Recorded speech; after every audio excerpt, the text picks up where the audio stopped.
Welcome to As I Live and Grieve, a podcast that tells the truth about how hard this is. We're glad you joined us today. We know how hard it is to lose someone you love and how well-intentioned friends and family try so hard to comfort us. We created this podcast to provide you with comfort, knowledge, and support. We are grief advocates, not professionals, not licensed therapists. We are you.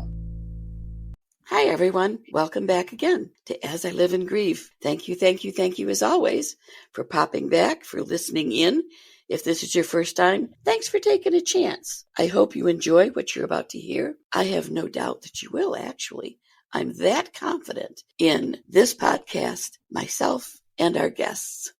If I could, just before I introduce our guest, I just want to kind of remind everybody, if you're on Facebook, and who isn't, just pop over to the group As I Live and Grieve and pop on in and join. We're kind of going through some of the myths of grief right now, and it's your chance to comment as we go along. With me today, my guest, I am so happy to have crossed paths with this lady, Annah Elizabeth. Thanks so much for joining me today. Thank you for having me, Kathy. I am super excited that we were able to find each other in this big, vast world. Absolutely. I love how these connections happen.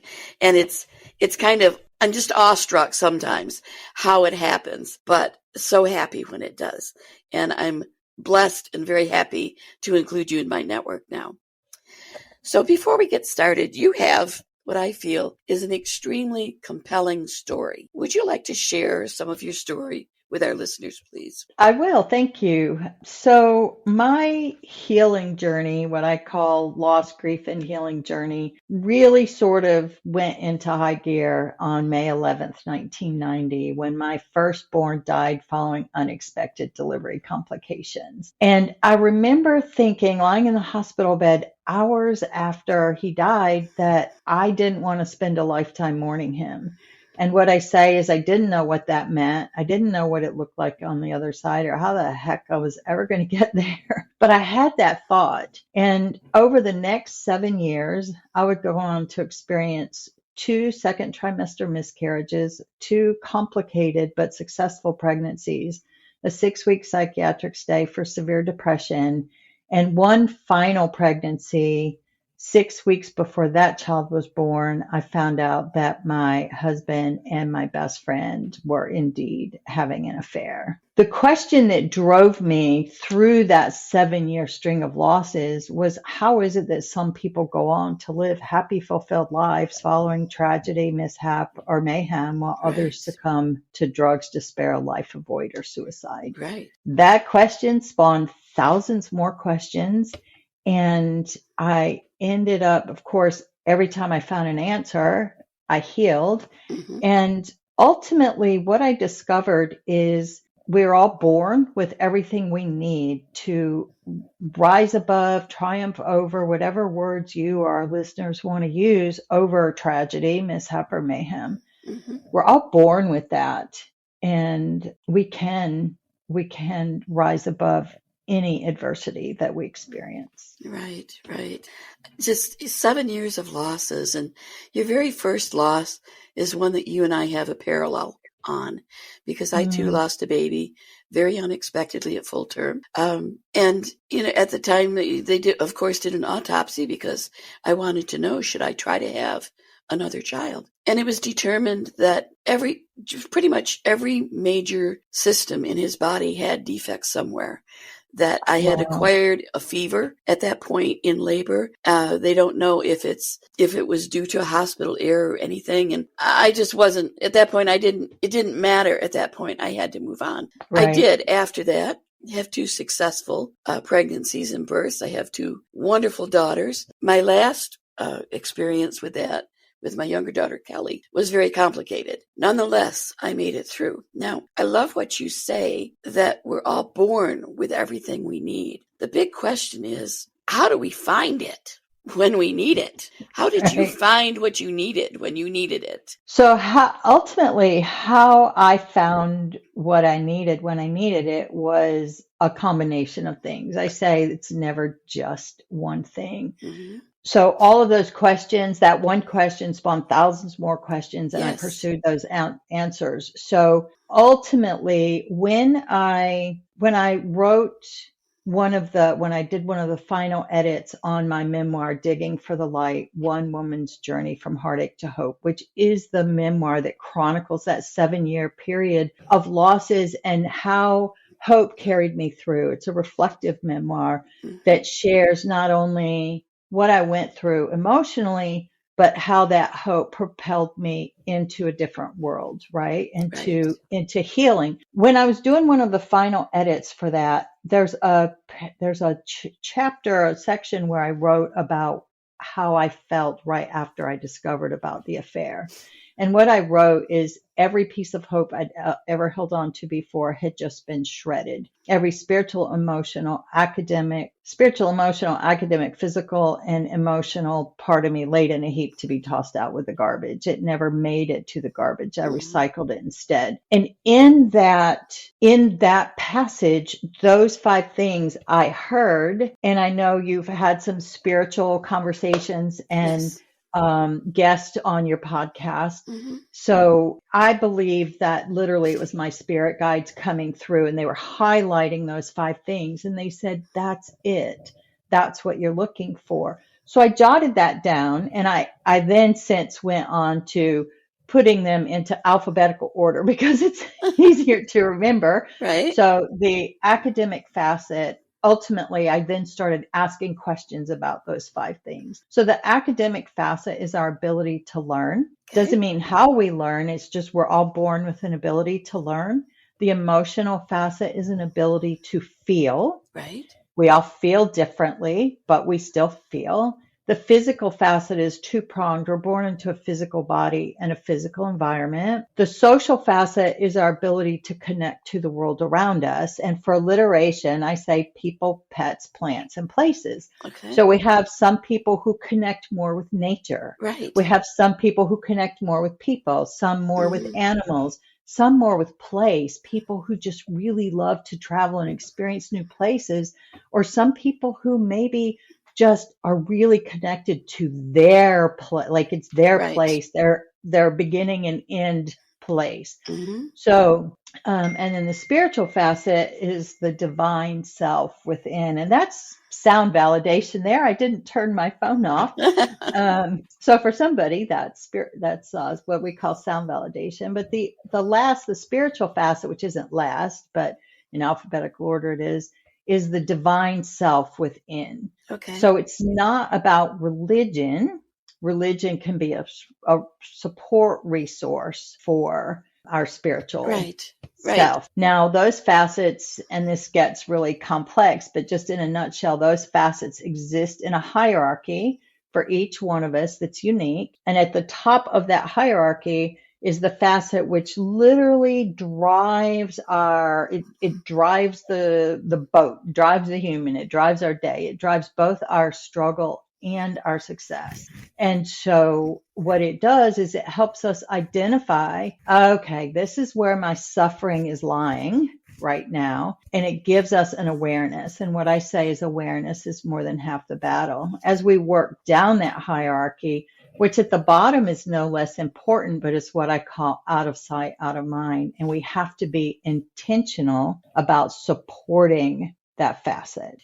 And so that became my trajectory then of moving even further forward into what healing means. And the reason that I focus on healing, so my company is the 5 Facets of Healing. That's the name of my company. And what I discovered is in the grief/bereavement world, when we're in that phase of grief and suffering, and you probably can identify with this to some degree following the death of your first child, and I am sorry for your loss and happy for your healing, if that makes sense. Thank you. And I love that expression. I love that. I'm sorry for your loss and happy for your healing. Oh, I love those words. So it ties into your podcast name, which As I Live and Grieve. Yes. And I think it's important to realize, and you started out this by saying we're looking at some of the myths about grief.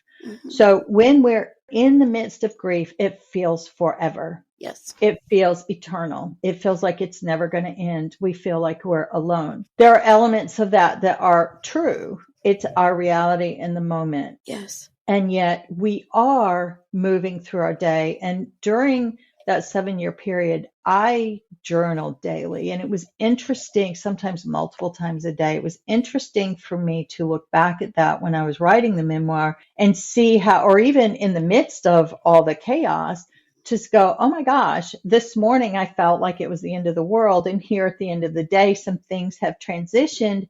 And now I'm feeling okay. I'm feeling hopeful. So that was a very much an eye opener for me. But when we're involved in the what I call the grief and bereavement industry, we see a lot of quotes that say your grief is forever. Yes. It just changes. Your grief will never go away. You just learn to live with it. And I personally, that has never resonated with me. And the work and research that I've done has revealed to me that you can 100% fully heal from any adversity that you have.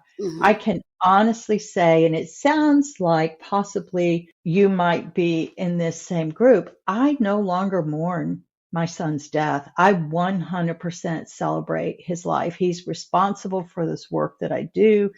And truly, there's not an aspect across those 5 facets, academic, emotional, physical, social, or spiritual, where I grieve his death. And it sounds like you may feel the same way about your first child. Definitely.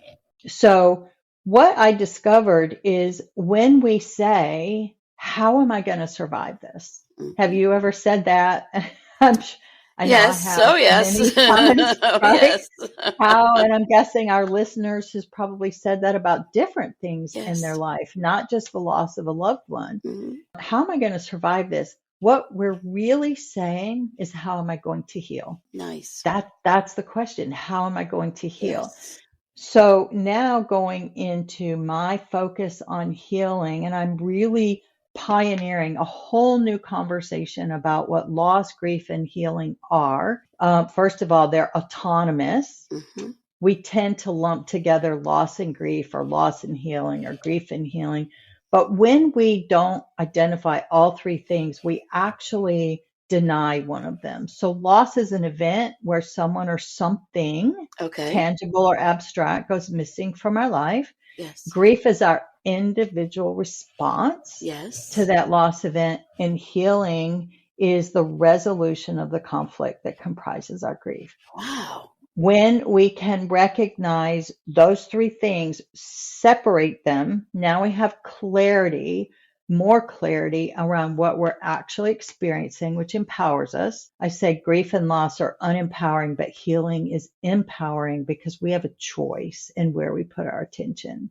So healing happens in micro moments. We tend to think going through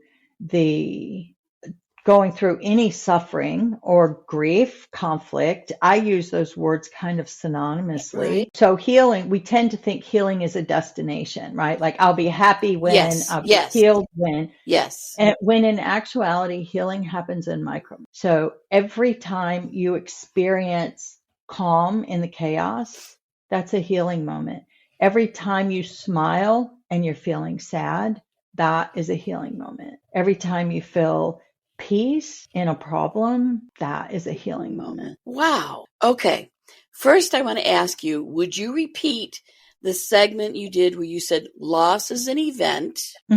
Yep. So it's the autonomy. Right. So loss is an event where someone or something, abstract or tangible, goes missing from our life. Okay. Then grief is our individual response to the loss event, and healing is the resolution of the conflict that comprises our grief. Thank you. I love that expression, that concept. I love how it separates out those 3 components. And then what you just finished before I asked you to go back, was that whole idea about healing happens in moments. So many times we just want it to be one and done. Just get me from point A to point B as quick as you possibly can. We don't stop to recognize our little victories, so to speak, along the way. Absolutely. And they can take, I mean, as we know, it can take a long time to heal. But the entire thing about a conflict, that whole concept is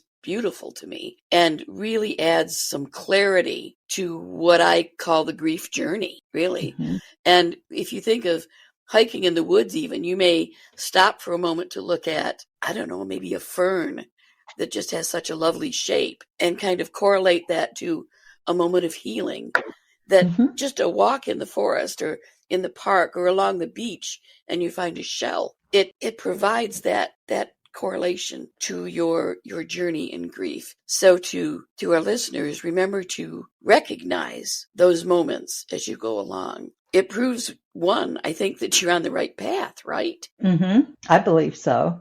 Yeah. And do you ever get to your destination? Is there ever an end? So, oh gosh, I cannot think of the quote, but not too long ago, I came across a quote about every ending is a new beginning. Okay. So do you ever get to the end? I believe that we get to the end when this physical body dies. And for those who believe that our soul then transcends, there are some people who believe, we die here, we're born here, we die here, and that's the end. And that's part of the spiritual facet, is honoring each person, helping each person understand who they are, and as a community for us to allow other people to have their own identity within their facets. So does it ever end? It's interesting. A number of years after I had done this work, had thought I had 100% healed from Gavin is my son's name, from Gavin's death. I had an experience. There were some people close to me who every time I mentioned his name on a birthday or a holiday, they would change the subject. And every year I would experience conflict around that because I felt like they were denying him. And years after I thought that I'd healed and was doing this work and talking about it around the country and had presented it at North Carolina social work conferences, that happened and I felt myself like struggling. Oh dear, they're denying my son. Yes. And in that moment, I went, oh my gosh. So I realized that that's their way of handling their grief. That's their way of dealing with it. It has absolutely nothing to do with me. And my social facet is at the top of my hierarchy. And remember, the facet at the top drives both the suffering and the success. So that in that moment was a combination of the social and the spiritual, but the emotional. But at any rate, I was like, oh my gosh, it has nothing to do with me. It's about how they process their grief. And I want to be able to honor that and who they are. Sure. So I have not, and it's funny you asked that question because I've thought about this recently. It's like, okay, as I continue to have more experiences in life, maybe there will be another piece of my healing then that will reveal itself. We don't know what we don't know, and we can't expect what we can expect until we've experienced it. So when that time comes, if that time comes, what I believe is that I have everything that I need to heal that conflict, to process it, to understand it. And so interesting. Yeah, I'm very blessed in one way that the most recent loss I've had is the loss of my husband. And it was just this past Saturday, it was 6 years since he's been gone. He was a Vietnam vet and was a member of a local group, a very, very large group. And they meet, of course, once a month and have events and everything. So I always laugh and say, anytime I need hugs for any reason, I go to one of their meetings or events, Oh. because I walk in and immediately, not only am I surrounded by friends and get hugs and everything, but every single one of them without exception mentions Tom's name. And it's just Mm-hmm. always a way to kind of bring it all back and celebrate the person that Tom was. He was a chaplain for their group for many, many years. So I'm very fortunate in that way. I've really not had people change the subject on me or anything like that. Yet I understand how that does happen. A question came up as you were talking. You mentioned for you, social is at the top of your hierarchy. How do you Mm-hmm. find out what your hierarchy is? So that's a process. Usually my coaching clients that I have, we go through the process of understanding. So I do start with loss events, not to focus on the loss event, but to help people then gain insight into their process. Like, what is Okay. your process, which is different from mine? And then as we go through that process, what starts to reveal itself is the facet that is at Okay. towards the top. So it Okay. gives people awareness. I am working on creating a questionnaire that Okay. will sort of help people to sort of put their facets into their own hierarchy. The two questions though that I ask people is, number one is, when you are feeling successful and you're thriving and you feel like lit up, which of those facets is there? And when you are struggling, when you're in conflict, which of those facets is there? And when you find a facet that where both of them are there in the midst, right? Like their primary focus, chances are that's the facet that is at the top of your hierarchy. And then you just work your way down. Interesting. And the facet that's at the bottom is the one that you don't think of. Yeah. Now it gets a little tricky because so many people would think that my spiritual facet, because I talk about the soul and I talk about spiritual aspects, and there's a spiritual related holistic branch to the work that I do now, they would think that my spiritual facet is near the top, if not at the top. Mm-hmm. However, my spiritual facet is actually next to the last on the bottom. Oh. So remember I said what's at the bottom, we have to intentionally support more. Right. So the way that I came into this holistic work, because I was always academic minded, this coaching program was 20 years in the making. Okay. The universe kind of said, okay, they put me in a situation where I experienced energy healing, and I had such a profound experience. It was undeniable, Mm-hmm. and it needed to be that way for me to believe it. So as I call it, the universe gave me these tools for multiple reasons, but one is it's a very important part of the work that I do for people who are open to the holistic aspects and the spiritual aspects in discussions. So that all the work that I do is supporting that facet. So if you think of what's at the bottom of your hierarchy as the foundation of your house, right? How many of us go and look at the bricks and mortar or whatever Right. the Right. foundation of our house is made of? And yet, if we don't take care of it, and this is true for any facet, but if we don't take care of what's at the bottom, that's the foundation of our house, then everything else above it crumbles when we end up in a situation. So I'll just give an example. My physical facet is at the bottom of my hierarchy. Okay. So I had asked this question for years, like, okay, so what is the purpose of the facet at the bottom of the hierarchy? And then I got sick. I have a very high resilience, high Okay. constitution, and I was dealing with a former job that was extremely stressful, a Okay. lot of toxicity, and I was not minding my diet. I wasn't paying attention to the stress in my body. I was just like, I just got to push through. Right. And then I got sick. So for people who know anything about diabetes, I went to the doctor because what I didn't know is I was having panic attacks, Oh. but my and it was a stress induced diabetic episode. My fasting glucose was 299, Oh dear. and my A1C was 9.7. Yes. And so they took me out of work, Sure. and within 3 months off medication, my numbers were normal. Wow. And so that's when it became clear to me. I was like, okay, I knew my physical facet was at the bottom of my hierarchy. It has the least impact and influence on my daily life. Mm-hmm. But I was like, okay, there's that answer. I have to be intentional about making it a daily habit. I could sit and do brain work all day long and not think about eating. Yes.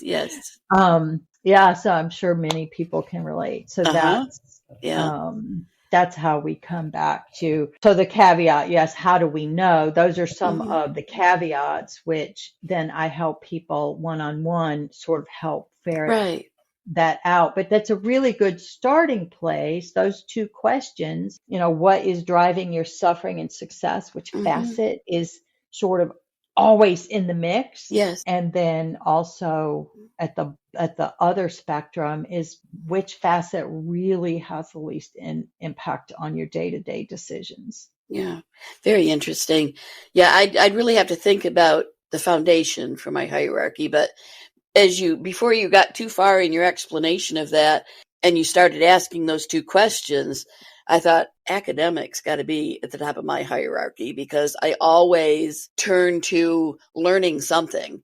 And that's one reason why I've thoroughly enjoyed the podcast and connecting with all of my guests is that I find out about so many things that I really didn't know about, maybe had never even heard about. And it's in researching those and trying some of those actually that have made huge changes for me. And I have grown so and healed so because of those experiences. It prompts another question for me. How important is it that you have an open mind?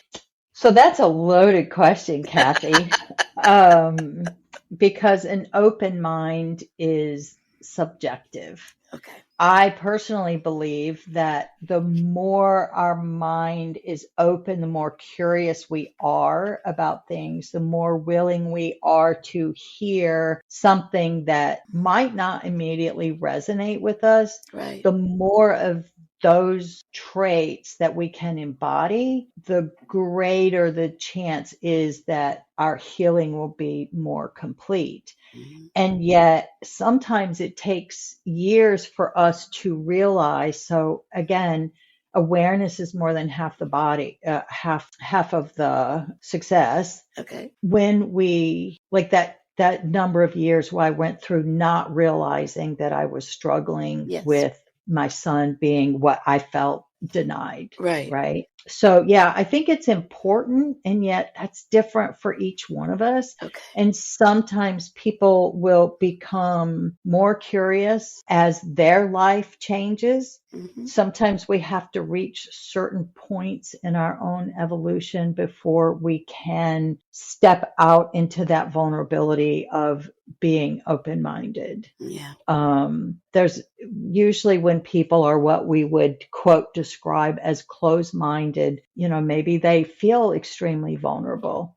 There's a fear-based, maybe it goes against the grain of everything that they've been taught. And so there's fear about disappointing people. There's so many levels to that. But I do think that when we can reach that point of what I call being more curious, and you used the word awe in the beginning of our conversation. And it's one thing that I do say is I hope to always remain in awe of the world around me. And a level of that awe is curiosity. Right. So, yeah.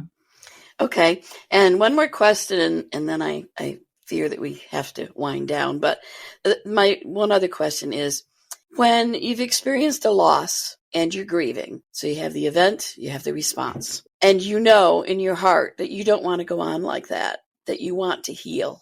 Is that knowledge that you want healing, can that be used as your motivation to heal, to move toward healing? We often think so many people get stuck. will they remain stuck, I guess I'm asking, until they acknowledge that they want to heal? Does that make sense? It does. And I'm going to repeat the question. So when someone recognizes that they want to heal, Yes. is that motivation so that they can move forward? And I actually heard two questions. If they don't recognize that, will they remain stuck? Yes. So there's two questions I guess. there. Yeah. Okay. I tend to do that. Is that right? No, that's okay. So do I. I'm the queen of questions. And one of the things I've had to realize is when I'm asking multiple questions, Yeah. and again, just like the autonomy of loss, grief, and healing, I've had to learn how to begin to separate it out by asking more questions. Yeah. So is somebody saying, I want to heal? Is that motivation? Absolutely. That motivation is going to look different for each person. Remember, hours after my son died, I had the distinct thought that I didn't want to spend a lifetime mourning him. Right. In other words, I didn't have the words to articulate, but I wanted to heal. I wanted something different than eternal grief. So it's going to look different for each person, the words that they use that are, I want healing. Yes. So that's going to be different. And again, interpreting somebody's language and reframing it is one of my superpowers. Okay. And then will they be stuck until they recognize that they want healing? I believe, again, going back to healing happens in micro moments, that when people can recognize the micro moment, all of a sudden they're out in nature, to use your example, and they hear the bird song. Yes. Or they notice, like right now I'm seeing there's a cedar tree outside of my office window that's blowing in the breeze. That brings me peace. So when we can recognize those, if then we can associate them with, wow, this is a healing moment, we're not stuck. And even before that, when we can appreciate some of those simple moments, even if we don't acknowledge them as a healing moment, we're moving on that path. We might not have the words yet to identify it. Okay. So, and again, being stuck is different for different people. As I said, going back to those journal entries, there were days that I would wake up happy, and by the nighttime, I was like, this is eternal. This sucks. A few explicatives written in my journal, or vice versa. So sometimes we're stuck for an hour. Sometimes we're stuck for days. Right. And it's going to look different for each one of us. And I think you said at the beginning of this, there's no one size fits all. That's right. And so I just really invite everyone that I encounter to start to just recognize those small wins. It's like, wow, I smiled. And again, we could get onto more topics, right? Because then people in grief feel guilty for that, right? Yes, for feeling happy. That's a whole nother branch, maybe for a whole nother episode. Yes. So yeah, just one of the things that I'm saying right now is just give yourself grace. Yes. Whatever, when you're feeling like you're struggling or you're not moving, give yourself grace. Just give yourself grace and recognize, okay, this is, and it's a line that I wrote in the memoir, which is, I recognize, okay, this is how I'm feeling right now, but this is not going to be the way I'm going to feel forever. And that's the hope piece. I hope that answers your questions. It did. Thank you. It did. It put it into perspective for me, and I think too for our listeners. Okay, so this is the time in my podcast episode that I actually turn the microphone over to my guest. So the floor is yours, Anna. So Kathy, thank you to all of our listeners. Thank you for joining us. I am sorry for your losses, and I'm happy for your healing, whatever your experiences are.